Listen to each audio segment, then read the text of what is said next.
Orchestra बजा।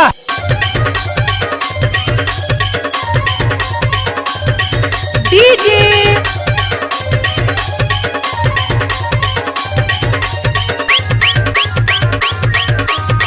छोटू यादव खमहरिया।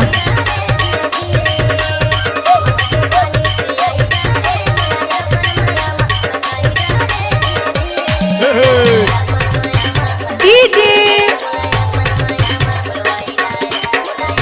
आप सुन रहे हैं छोटू यादव का मिक्स किया हुआ गाना।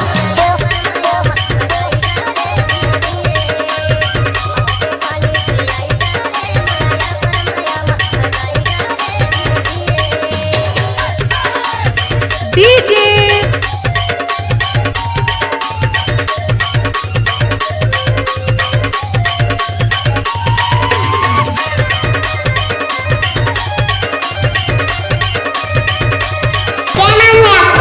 छोटू यादव खमहरिया।